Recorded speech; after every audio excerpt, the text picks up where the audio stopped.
Hi there, hope you're all doing well. This week I'm getting another of these StarQuest heroes painted up. This time around it is the Jackal Infiltrator. I wasn't too sure on the colour scheme I wanted to have until I looked up and saw my Doom 93 poster, and now I'm painting a Doom Marine Jackal. Since the 93 Marine was far brighter than the Slayer we got in 2016, I started off all of the armour panels with a base coat of deep green from AK Interactive. While you watch me put a couple of coats of green on, if you have any questions, feel free to drop them in the comments below. You can also jump into Discord and hang out and share anything you have been hobbying on. I hope you enjoyed the video and found it useful. Now let's get back to the next step. This is a mixture of about 50-50 deep green and grass green, and I start making my way over all of the armor panels, keeping the light source to the left of the Mini.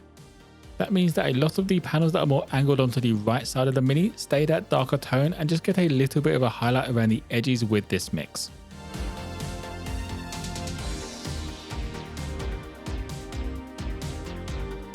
After getting a couple of coats onto the Mini, I moved on to pure grass green and began the process of bringing up the brighter panels. The bulk of this step is just on the left of the Mini. The chest pieces are really the only part that gets a little bit extra, as these are front and center and it's where you want to be looking at the Mini. Keeping this thin does help to build up the values in stages instead of trying to get everything into a full opacity in a single coat.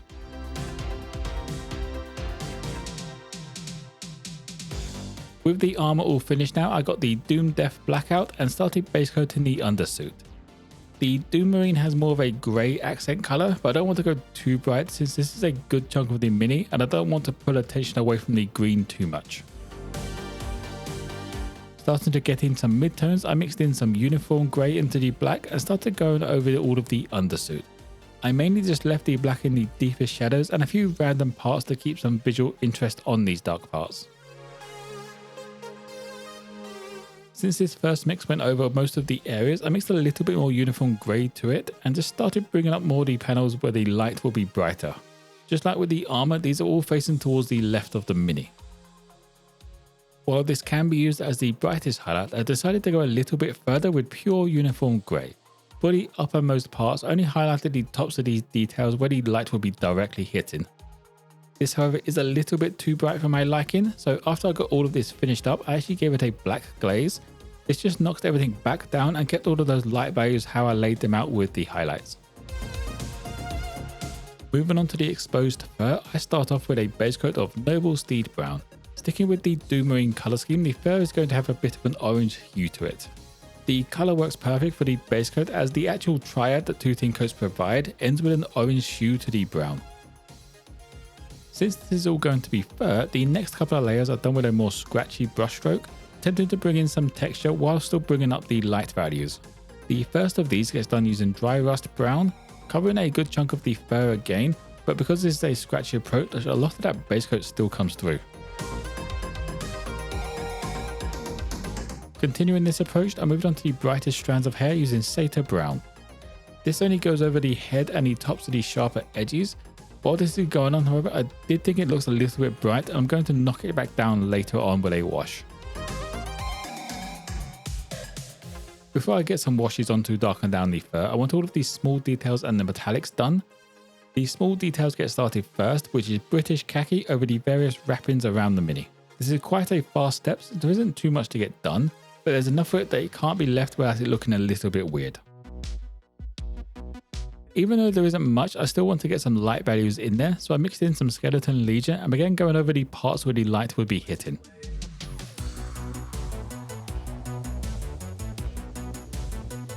After a couple of quick coats of the midtone, I moved on to the brightest highlight with pure Skeleton Legion. I used this colour to go over the very highest points where the light would be directly hitting. With all of the little details finished now, I moved on to metallics, which also isn't much in terms of the Mini. The bulk of this is just the base part. I kicked off with Surcoat Silver over the blade, pistol and what I thought were bullets, but are actually just teeth wrapped around the leg. But luckily, once the wash goes on, it actually looks like teeth in the end, so it's okay. The base of course gets done now with about 90% coverage, not worrying too much if I leave some of that black showing through as it just looks a bit more dirty. For a little variation on the base, I grabbed Tinny Tin and done the strip and the grating on the edge. Since I had this out, I also figured some variation on the pistol just to break up some of that silver a bit. To finish off the mini, I gave it a few washes, the first of which is Oblivion Black Wash over the undersuit and the weapons. I keep this fairly thin as I don't want to stain the areas too much, I just want this all in the recesses where a wash should be. Following on from the black wash, this is where I toned down the fur, along with some of the wrappings just to make them a little bit nicer. This is all done with archaic sepia wash.